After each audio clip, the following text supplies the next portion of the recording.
دوستو، آج آپ لوگوں کو پتہ ہے کہ آج کل میرا جو ٹاپک چل رہا ہے وہ اسلامک ہسٹری پہ میں نے اپنے بیانات کو ریکارڈ کرنا ہے۔ تو اسلامک ہسٹری کے بارے میں ابھی میں آپ کو تھوڑے سے انبیاء و کرام کا قصہ آپ کو میں بتا رہا ہوں۔ اسٹرگل کرنی پڑتی ہے زندگی میں، بہت ساری اسٹرگل کرنی پڑتی ہے۔ یہ جادو نہیں ہوتا کہ یہ کہتے ہیں نا لوگ کہ چپٹی بجاؤ یہ ہو گیا، چپٹی بجاؤ یہ ہو گیا۔ کوئی بھی چیز ہے، کوئی بھی انسان ہے، اس کو اللہ پاک نے کہا ہے کہ آپ کو محنت کرنی پڑے گی۔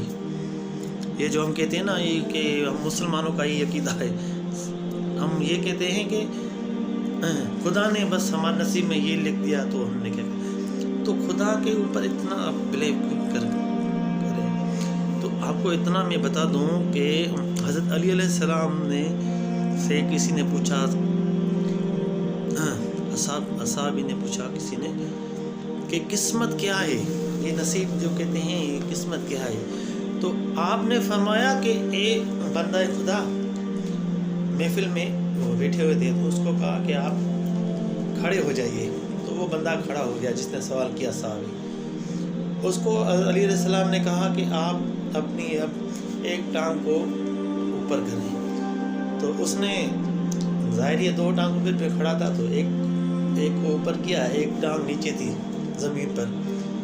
تو حضرت علی نے کہا کہ آپ اپنی دوسری ٹانگ کو بھی اوپر کریں۔ تو اس صحابی نے کہا کہ یا علی میں یہ کیسے کر سکتا ہوں؟ اگر میں اس کو اٹھاؤں گا تو میں تو گر جاؤں گا۔ تو حضرت علی علیہ السلام نے کہا کہ یہ اس کو کہتے ہیں قسمت۔ حضرت علی نے کہا کہ اس کو کہتے ہیں قسمت۔ آپ کے ہاتھ میں جو ہے آپ نے وہ کیا، اپنے آپ کو ایک ٹانگ سے اوپر کر، دوسری آپ کے ہاتھ میں نہیں ہے، دوسری اللہ پاک کے ہاتھ میں ہے۔ تو آپ کو محنت کرنی ہے نا، ہر انسان کو اسٹرگل کرنی پڑتی ہے، ایسے نہیں کہ بس جادو سے سب کچھ ہو گیا۔ اب حضرت یوسف علیہ السلام کا جو میں آپ کو قصہ بتا رہا ہوں تھوڑا سنیے گا۔ حضرت یوسف علیہ السلام بچپن میں جب پیدا ہوئے تھے تو ان کے بھائی ان کو پسند نہیں کرتے تھے، کیونکہ حضرت یعقوب علیہ السلام کی جو اولاد تھی وہ مختلف قبیلوں سے ان کی شادی ہوئی تھی۔ تو کسی میں ایک بیٹا تھا، کسی سے 2 تھے، کسی سے 3 تھے، اس طرح سے مطلب جو ہے نا ڈیوائڈ تھے۔ تو ایک وائف نہیں تھی ان کی بہت سی بیویاں تھیں۔ تو حضرت یوسف علیہ السلام جب پیدا ہوئے تھے نا تو حضرت یوسف علیہ السلام کو اللہ پاک نے بتا دیا تھا کہ یہ آگے جا کر بڑی منزل پائے گا۔ اب منزل پائے گا کا مطلب یہ نہیں کہ بس جو گھر میں ہی بس جو پیدا ہوا ہے ابھی کو ابھی وہ منزل پائے گا۔ اس منزل کو پانے کے لیے حضرت یوسف علیہ السلام نے جو تکلیفیں اٹھائی ہیں وہ میں آپ کو ذرا بتاتا چلوں، پھر آپ کو پتہ چلے گا کہ اسٹرگل کیوں کرنی پڑتی ہے۔ زندگی میں اسٹرگل نہیں کریں گے تو کچھ بھی حاصل نہیں ہوگا، گھر بیٹھے کچھ بھی نہیں ہوگا، ٹھیک ہے نا۔ یہ آپ کو میں بتا دوں، یہ اسلامک ہسٹری سے میں آپ کو پروف دے رہا ہوں۔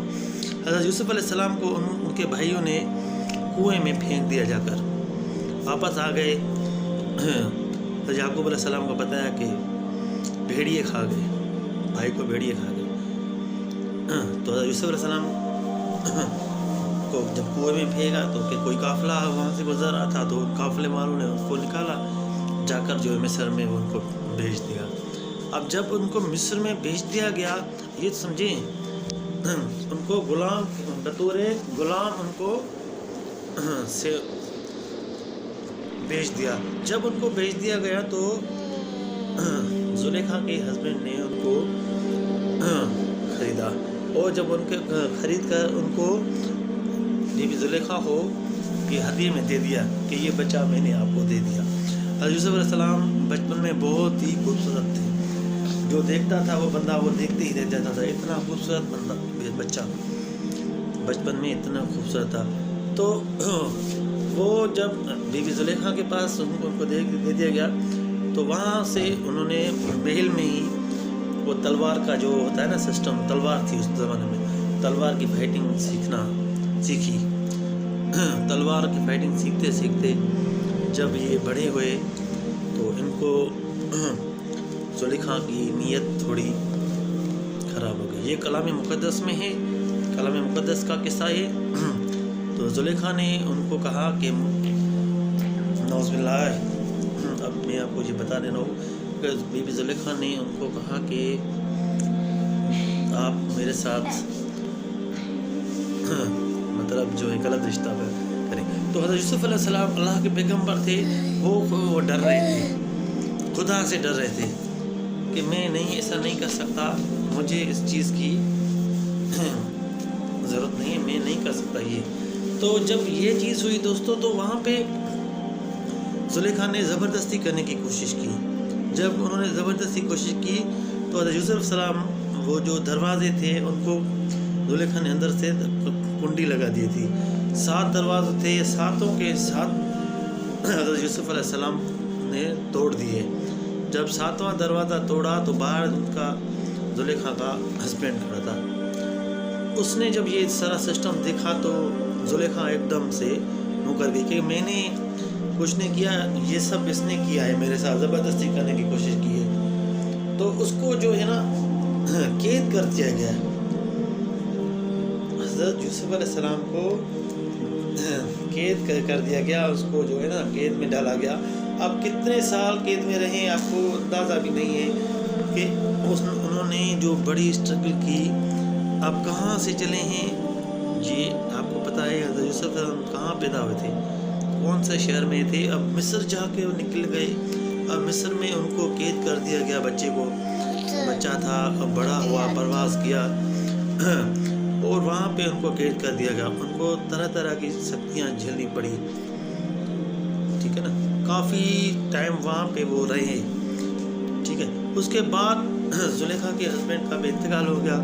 کافی سارا وقت. ایک بادشاہ تھا، اس بادشاہ نے خواب دیکھا. اس خواب کی تعبیر کسی کو بھی پتہ نہیں تھی.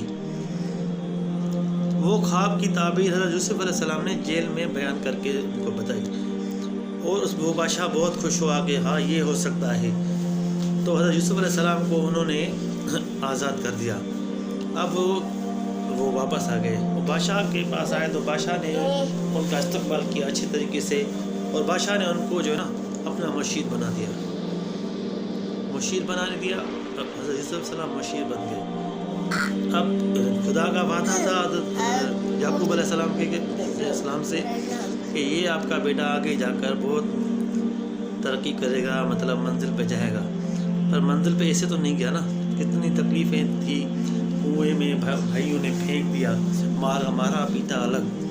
پھر قافلے والے نے آئے، قافلے والوں نے ان کو وہاں پہ کھڑا کر کے جو ان کی بولی لگائی. ٹھیک ہے، ان کی بولی لگائی گئی، ان کو بھیج دیا گیا. پھر زلیخا کے پاس آ گیا. زلیخا نے ان کو قید کروا دیا. ان کی مرضی کے مطابق نہیں حضرت یوسف نے کام کیا. اس کے بعد آپ دیکھیے مختلف انبیاء آئے. یہ جو میں نے یوسف علیہ السلام کا قصہ آپ کو بتایا کہ ان کو زراعت کا ابھی جو منسٹر کہتے ہیں وہ زراعت کا جو ان کو دے دیا گیا تھا سسٹم سارا. تو وہ بہت ماہر تھے. ان کی محنت تھی.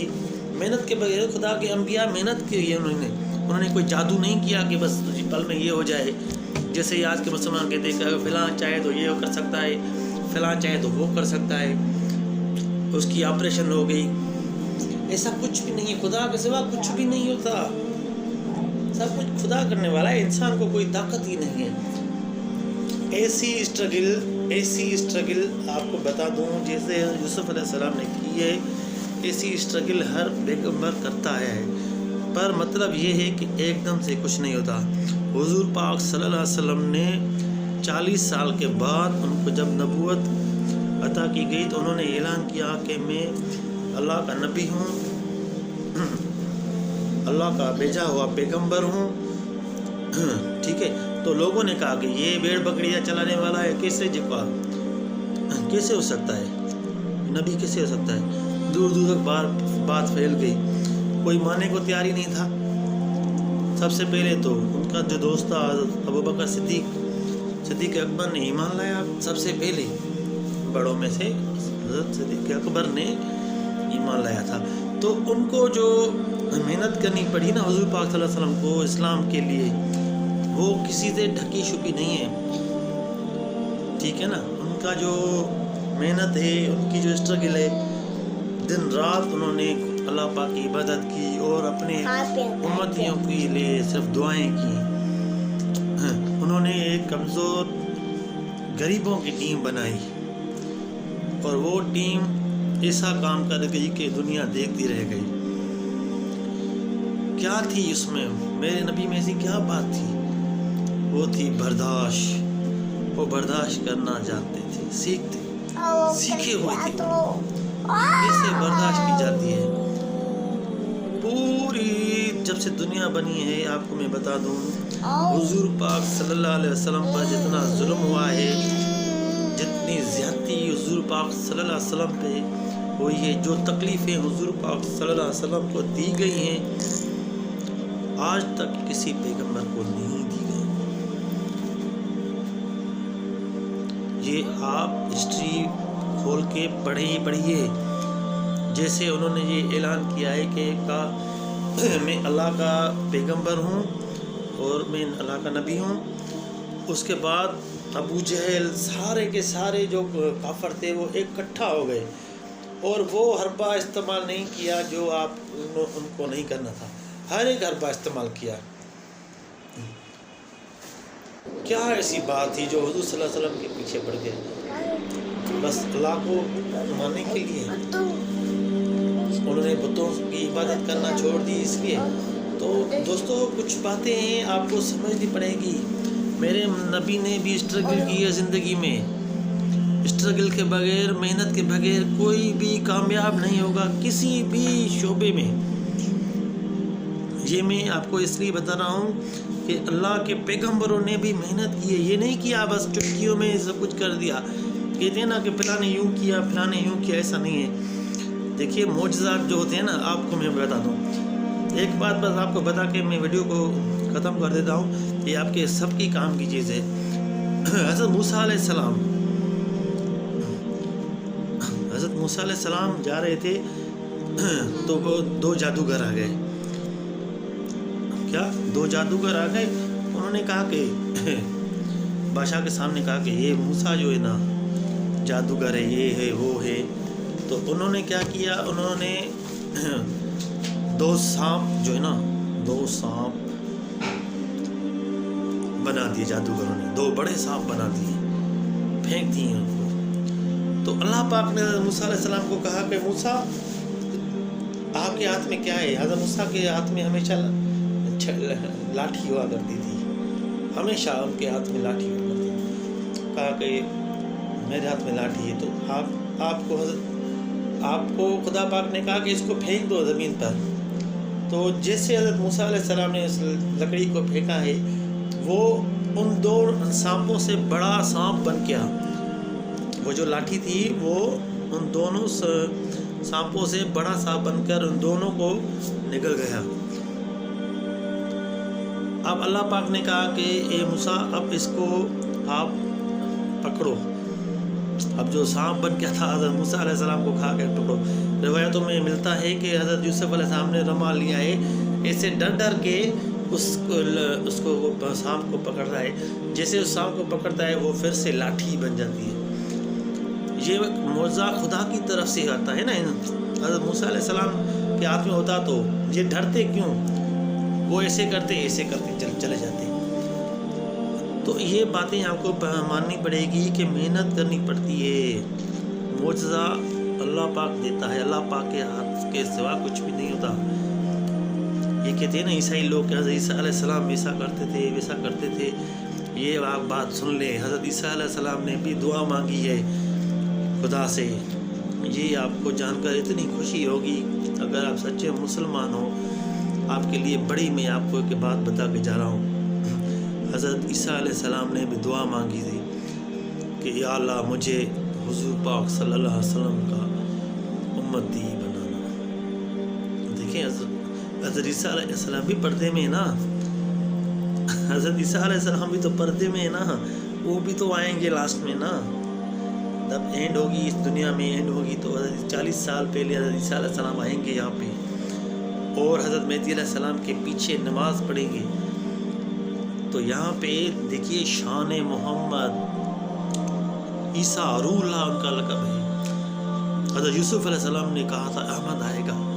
احمد بہت اچھا ہے، احمد یہ سسٹم چلتا آ رہا ہے۔ میرے نبی کا جو شان ہے وہ کوئی بیان نہیں کر سکتا،